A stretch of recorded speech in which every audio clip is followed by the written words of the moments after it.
ಮೊದಲು ಧನ್ಯವಾದಗಳನ್ನು ಹೇಳ್ತಾ ಇದ್ದೀನಿ.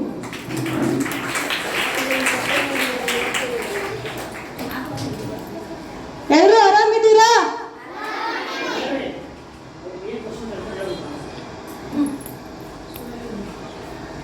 ನಿಮ್ಮ ಹಾಗೇನೆ ನಾನು ಕೂಡ ತರಗತಿಯಲ್ಲಿ ಕುತ್ಕೊಂಡೆ ಪಾಠ ಕೇಳ್ತಾ ಇದ್ದೆ ಒಂದು ಕಾಲದಲ್ಲಿ. ಇವತ್ತು ನಿಮ್ಮ ಮುಂದೆ ಬಂದು ನಿಂತು ಮಾತಾಡ್ತಾ ಇದ್ದೀನಿ.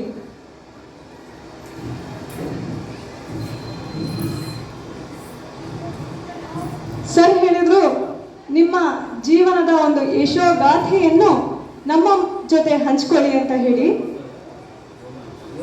ಯಶೋಗಾಥೆ ಅಂತ ಹೇಳಬೇಕು ಅಂತ ನನಗೆ ಅನ್ನಿಸ್ತಾ ಇಲ್ಲ. ಯಾಕಂದ್ರೆ ನಾನೇನು ಮಾಡೇ ಇಲ್ಲ. ಮೊಟ್ಟ ಮೊದಲಿಗೆ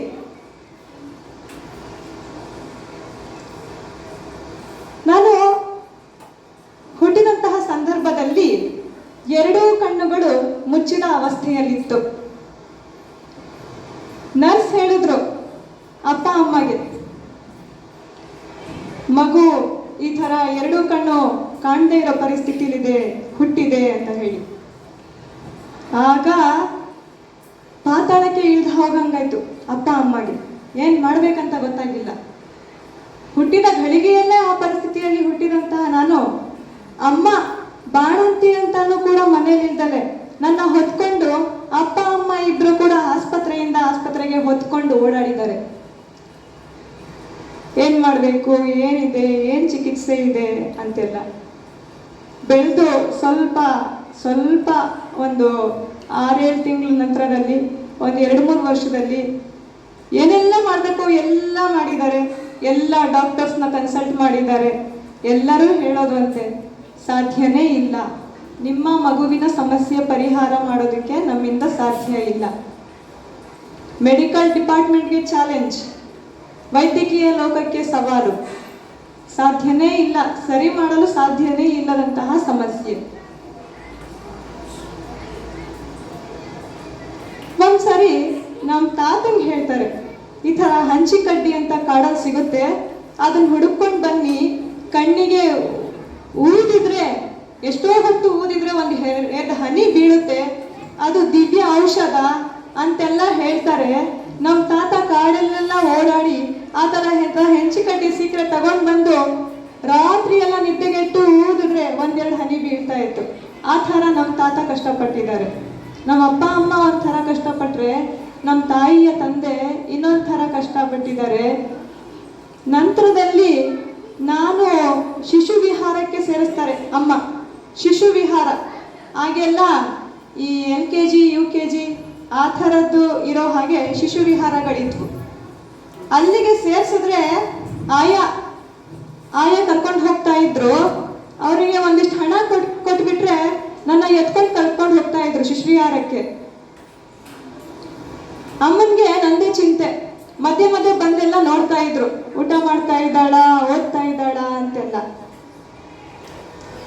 ಆಮೇಲೆ ಶಿಶು ವಿಹಾರ ಮುಗಿಸಿದ ಮೇಲೆ ನನ್ನ ಹಿರಿಯ ವಿದ್ಯಾರ್ಥಿಗಳಿಗೆ 1ನೇ ಕ್ಲಾಸಿಗೆ ಅಡ್ಮಿಷನ್ ಮಾಡ್ತಾರೆ. ನನ್ನ ಹಿರಿಯ ವಿದ್ಯಾರ್ಥಿಗಳು ಬೇರೆ ಶಾಲೆಗೆ ಹೋಗಿ ಸೇರ್ಕೊಳ್ತಾ ಇದಾರಲ್ಲ, ನನಗಿಂತ ಸೀನಿಯರ್ಸ್, ಅವರು ಬೇರೆ ಶಾಲೆಗೆ ಹೊಸ ಶಾಲೆಗೆ ಸೇರಿಸ್ತಾ ಇದಾರೆ, ನನಗೂ ಸೇರಿಸಿ ಅಂತ ನಾನು ಹಠ ಹಿಡಿದಿದ್ದಕ್ಕೆ 4 ವರ್ಷಕ್ಕೇನೆ 1ನೇ ಕ್ಲಾಸಿಗೆ ಹೋಗಿ ಸೇರಿಸ್ತಾರೆ. 1ನೇ ಕ್ಲಾಸಿಗೆ ಸೇರಿಸ್ತಾರೆ. ಸರಿ, ಅಲ್ಲಿ ವಿದ್ಯಾಭ್ಯಾಸ ಸರಿಯಾಗಿ ನಡೆಯೋದಿಲ್ಲ. 2 ವರ್ಷ ಆಗುತ್ತೆ, 3 ವರ್ಷ ಆಗುತ್ತೆ, 4 ವರ್ಷ ಆಗುತ್ತೆ. ಆಮೇಲೆ 5ನೇ ತರಗತಿಗೆ ಬಂದ್ಮೇಲೆ ಏನ್ ಮಾಡ್ತಾ ಇದ್ರು ಪ್ರತಿ ವರ್ಷ ಅಂದ್ರೆ, ಅವರು ಸರದಿ ಸಾಲಲ್ಲಿ ಓದಿಸ್ತಾ ಇದ್ರು. ನಿಮ್ಗೆಲ್ಲ ಓದಿಸ್ತಾರಲ್ವಾ ಪಾಠನ, ಸಾಲಾಗಿ ಒಬ್ರಿಂದ ಒಬ್ರು ನಂತರ ಒಬ್ರು ಓದ್ತಾ ಇರ್ತೀರಲ್ಲ ನೀವು. ಆ ತರ ನನ್ನ ಓದಿಸ್ತಾ ಇದ್ರು ಸರದಿ ಸಾಲಲ್ಲಿ. ಈ ತರ ಓದಿಸ್ತಾ ಇದ್ದ ಸಂದರ್ಭದಲ್ಲಿ ನನ್ ಸರದಿ ಬಂದ್ರೆ, ಬೇಡಮ್ಮ ನಿಮ್ ಕೈಲಿ ಆಗಲ್ಲ ಅಂತ ಹೇಳಿ ಕೂರಿಸ್ಬಿಡ್ತಾ ಇದ್ರು. ದಿನ ಹಿಂಗೆ ನಡೆಯೋದು. ನಾನು ಎಷ್ಟಂತ ಸಹಿಸ್ಕೊಳ್ಳೋದು. ನಾನು ನಮ್ಮ ಸೀನಿಯರ್ಸ್ ಇರ್ತಾರಲ್ಲ, ಅವ್ರ ಹತ್ರ ಕಲ್ತ್ಕೊಳ್ತಾ ಇದ್ದೆ ಪಾಠನ.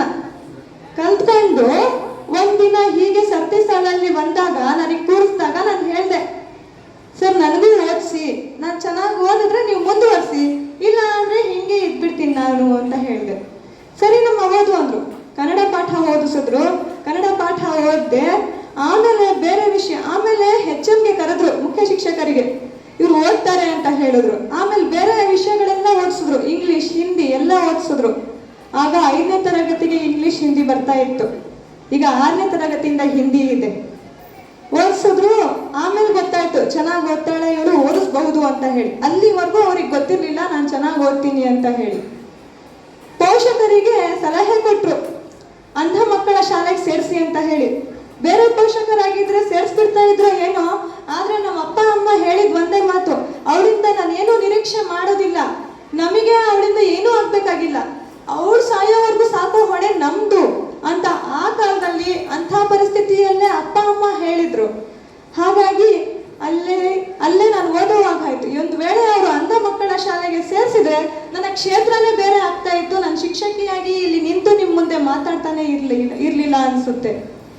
ಹಾಗಾಗಿ ನಾನು ಹೀಗೆ ಶಿಕ್ಷಣನ ಮುಂದುವರಿಸ್ತಾ 7ನೇ ತರಗತಿಯಲ್ಲಿ ನನಗೆ ಬೋರ್ಡಿನ ಅಕ್ಷರಗಳು ಕಾಣಿಸ್ತಾ ಇರಲಿಲ್ಲ, ಸಹಪಾಠಿಗಳಿಗೆ ನಾನು ಕಷ್ಟ ಕೊಡ್ತಾ ಇರಲಿಲ್ಲ ತೋರಿಸಿ ಅಂತ ಹೇಳಿ. ಹಾಗಾಗಿ ನಾನು ಗಣಿತದಲ್ಲಿ ಫೇಲ್ ಆದೆ. ಯಾಕೆಂದ್ರೆ ಗಣಿತದ ಲೆಕ್ಕಗಳು ಕಪ್ಪು ಹಲಿಗೆ ಇಲ್ಲದೆ ಮಾಡೋದಕ್ಕೆ ಬರೋದೇ ಇಲ್ಲ, ಹೌದಲ್ವಾ? ಕಪ್ಪು ಹಲಗೆ ಮೇಲೆ ಮಾಡಿದ್ರೇನೆ ಅದು ಅರ್ಥ ಆಗೋದು, ಕಪ್ಪು ಹಲಗೆ ಗಮನಿಸಿದ್ರೇನೆ ನಿಮಗೂ ಅರ್ಥ ಆಗೋದು.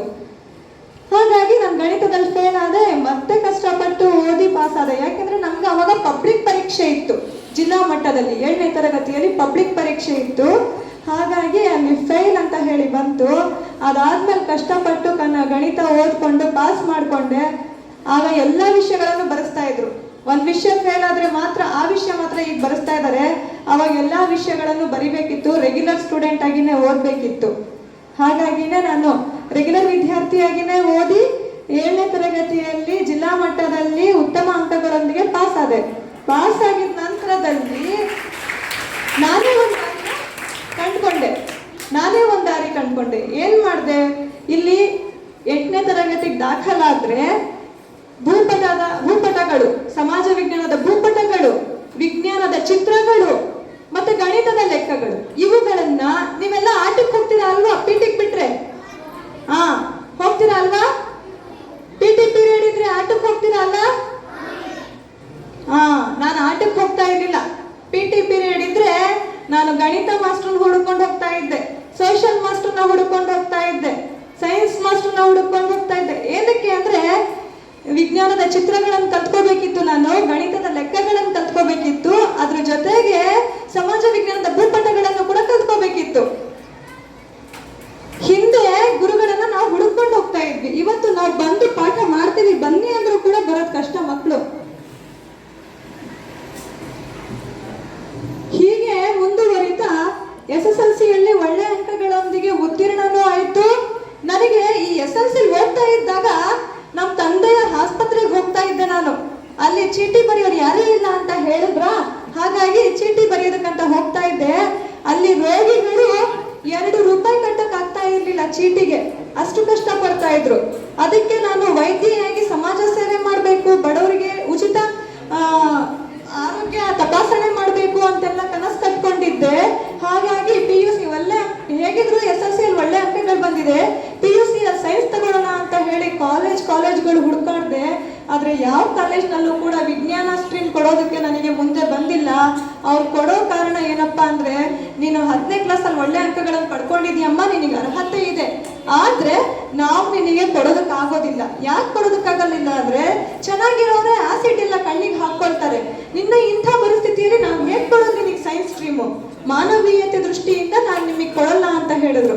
ಅದಕ್ಕೆ ಕಲಾ ವಿಭಾಗ ಆಯ್ಕೆ ಮಾಡಿಕೊಂಡು ದ್ವಿತೀಯ PUC ಮಾಡಿ ನಂತರದಲ್ಲಿ ಮುಂದೆ ಏನ್ ಮಾಡ್ಬೇಕು ಅಂತ ಯೋಚನೆ ಮಾಡ್ತಾ ಇದ್ದಾಗ ನಮ್ಮಮ್ಮ ಒಂದು ಆಸೆನ ವ್ಯಕ್ತಪಡಿಸಿದ್ರು, ನಾನು ಶಿಕ್ಷಕಿ ಆಗ್ಬೇಕು ಅಂತ ಹೇಳಿ.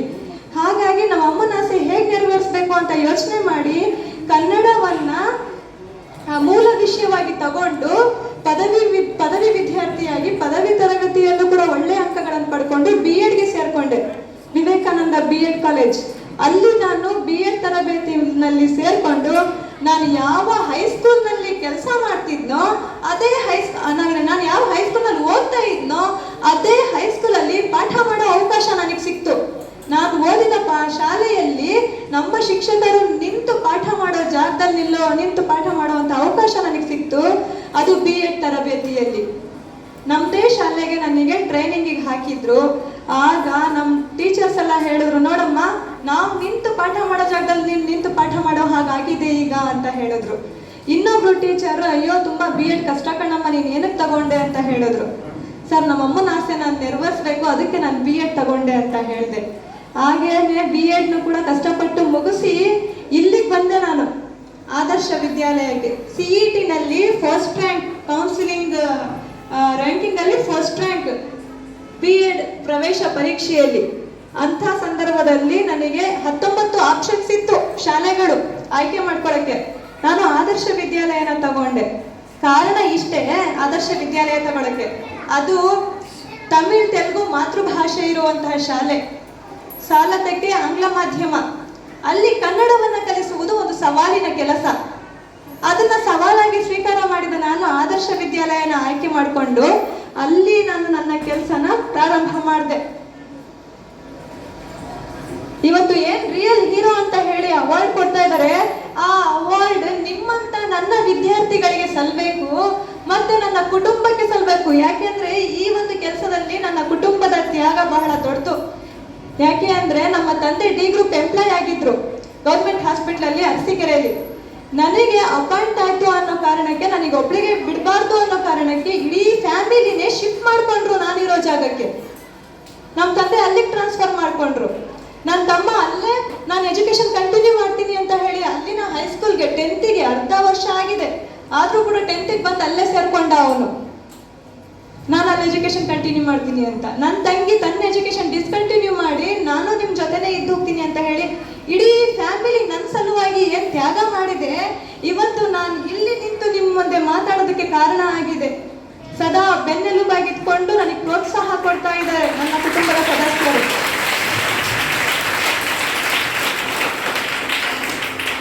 ನಿಜವಾಗ್ಲೂ ಹೇಳ್ಬೇಕಂದ್ರೆ ನೀವು ರಿಯಲ್ ಹೀರೋಸ್. ನಿಮ್ಮಲ್ಲಿ ಒಬ್ಬ IAS ಆಫೀಸರ್ ಇದ್ದಾರೆ, ನಿಮ್ಮಲ್ಲಿ ಒಬ್ಬ ಡಾಕ್ಟರ್ ಇದ್ದಾರೆ, ನಿಮ್ಮಲ್ಲಿ ಒಬ್ರು ಪೊಲಿಟಿಷಿಯನ್ ಇದ್ದಾರೆ, ನಿಮ್ಮಲ್ಲಿ ಒಬ್ರು ಪೈಲಟ್ ಇದ್ದಾರೆ, ನಿಮ್ಮಲ್ಲಿ ಒಬ್ರು ಸಮಾಜ ಸೇವಕರಿದ್ದಾರೆ, ನಿಮ್ಮಲ್ಲಿ ಒಬ್ರು ಹೋರಾಟಗಾರರು, ಸ್ವಾತಂತ್ರ್ಯ ಹೋರಾಟಗಾರರಿದ್ದಾರೆ. ನಿಜವಾಗ್ಲೂ real heroes, future real heroes ನೀವೇ. ನಿಮಗೆ ಸಲ್ಲಬೇಕು. ನಿಮ್ಮಂಥ ವಿದ್ಯಾರ್ಥಿಗಳಿಗೆ ರಿಯಲ್ ಹೀರೋ ಅವಾರ್ಡ್ ಸಿಗಬೇಕು. ಸಮಸ್ಯೆನ ನಾವು ಸಮಸ್ಯೆ ಅಂದ್ಕೊಂಡ್ರೆ ಅದು ಸಮಸ್ಯೆ ಆಗುತ್ತೆ. ಎಷ್ಟು ಜನ ಹೇಳ್ತಾರೆ ಹೋಮ್ವರ್ಕ್ ಮಾಡ್ಕೊಂಡು ಬಂದಿಲ್ವಲ್ಲ ಅಂತ ಕೇಳಿದ್ರೆ, ಇಲ್ಲ ನನಗಾಗಿಲ್ಲ ಅಂತಾರೆ. ಯಾಕೆ ಆಗಲ್ಲ, ಮಾಡಿ ತೋರಿಸಿ. ಇನ್ ಮುಂದೆ ನೀವು ಪ್ರಮಾಣ ಮಾಡಿ, ಅವತ್ತಿಂದ ಅವತ್ತಿಗೆ ನಾನು ಪಾಠನ ಓದ್ತೀನಿ, ಅವತ್ತಿಂದ ಅವತ್ತಿಗೆ ನಾನು ಹೋಮ್ವರ್ಕ್ ಬರೀತೀನಿ, ಅವತ್ತಿಂದ ಅವತ್ತಿಗೆ ನಾನು ಎಲ್ಲಾ ಪಾಠನ ಓದಿ ಮುಗಿಸ್ತೀನಿ ಅನ್ನುವಂತಹ ಒಂದು ಕಮಿಟ್ಮೆಂಟ್ ನಿಮ್ಮಲ್ಲಿ ಬರಬೇಕು. ನಿಮ್ಮಲ್ಲಿ ಬಂದ್ರೆ ನೀವು ಅಂದ್ಕೊಂಡಿದ್ದನ್ನ ಸಾಧಿಸೋದಕ್ಕೆ ಸಾಧ್ಯ. ಸಾಧನೆ ಮಾಡ್ಬೇಕು ಅಂದ್ರೆ ಮುಂದೆ ಗುರಿ ಇರ್ಬೇಕು, ಹಿಂದೆ ಗುರು ಇರ್ಬೇಕು ಅಂತಾರೆ. ನೀವೇನೆಲ್ಲ ಈಗ ವೈದ್ಯ ಆಗ್ಬೇಕು, IAS ಆಫೀಸರ್ ಆಗ್ಬೇಕಂತ ಏನ್ ಕನಸು ಕಾಣ್ತಿದ್ದೀರಲ್ಲ, ಅದಕ್ಕೆ ಈಗಿಂದಲೇ ತಯಾರಿ ಪ್ರಾರಂಭ ಆಗ್ಬೇಕು. ಹೇಗೆ?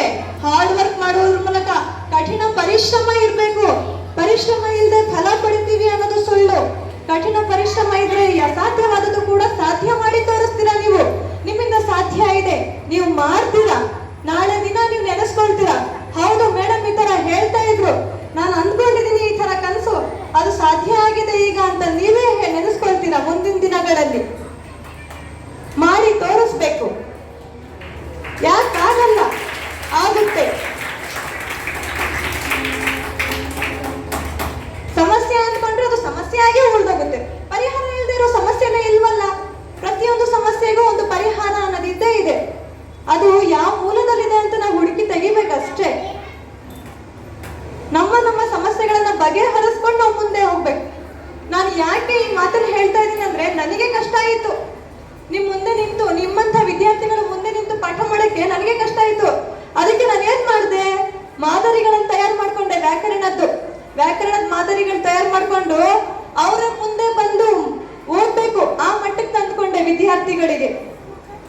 ಅವ್ರಿಗೆ ಉತ್ಸಾಹ, ಮಾದರಿಗಳು ಚೆನ್ನಾಗಿದೆ, ನೋಡಕ್ಕೆ ಆಕರ್ಷಕವಾಗಿದೆ ಅಂದ್ರೆ ಅವರೇ ಮುಂದೆ ಬರ್ತಾರೆ. ಅದು ನನ್ನ ಸ್ವಂತ ಹಣದಿಂದ ನಾನೇ ಮಾದರಿಗಳನ್ನ ತಯಾರು ಮಾಡ್ಕೊಂಡು ಆ ಮಕ್ಕಳನ್ನ ಹೇಗಾದ್ರೂ ಮಾಡಿ ಕಲಿಕೆ ಕಡೆ ತರಬೇಕು ಅನ್ನೋ ಉದ್ದೇಶಕ್ಕೆ ಮಾಡ್ಕೊಂಡು ಆ ಥರ ಮಾಡ್ಕೊಂಡಿದ್ದು ಅವರೇ ಮುಂದೆ ಬರ್ತಾರೆ. ಮಿಸ್ ನಾನು ಹೇಳ್ಕೊಡ್ತೀನಿ ಅಂತ ಅವರ ಟೀಚರ್ ಆಗಿ ಮುಂದೆ ನಿಂತ್ಕೊಳ್ತಾರೆ. ಇದು ನಿಜವಾದ ಒಂದು ವಿದ್ಯಾರ್ಥಿಗಳ ಟೀಚರ್ ಆಗಿ ನಿಂತ್ಕೊಂಡಾಗ ಖುಷಿ ಕೊಡೋದು ಮಕ್ಕಳಿಗೆ, ಟೀಚರ್ಸ್ಗೆ.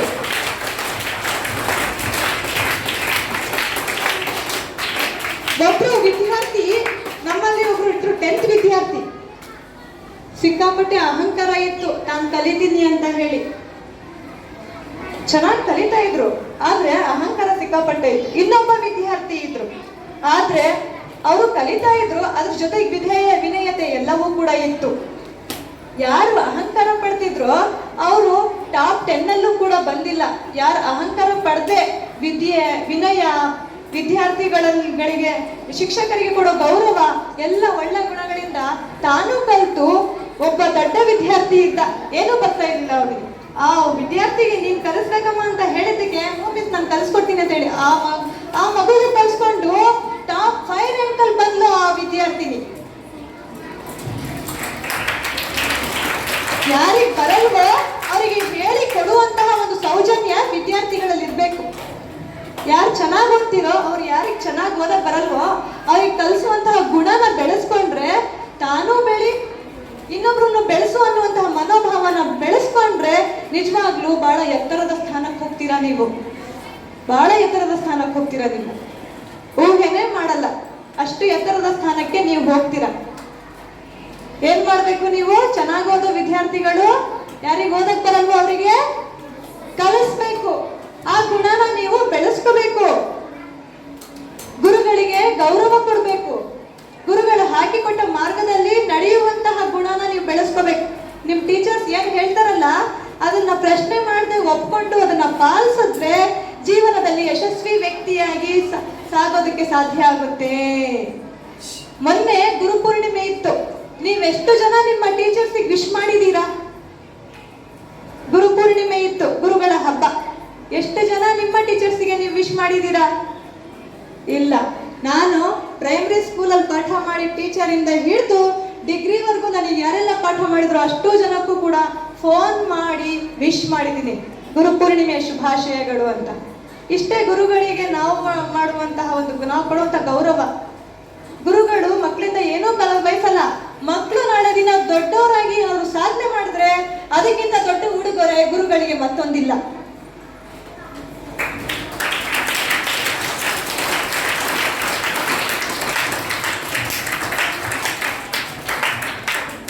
ಇಷ್ಟು ಹೇಳಿ ಅವಕಾಶ ಕೊಟ್ಟ ಎಲ್ಲರಿಗೂ ವಂದಿಸುತ್ತಾ ನನ್ನ ಮಾತುಗಳನ್ನು ಮುಗಿಸ್ತಾ ಇದ್ದೀನಿ.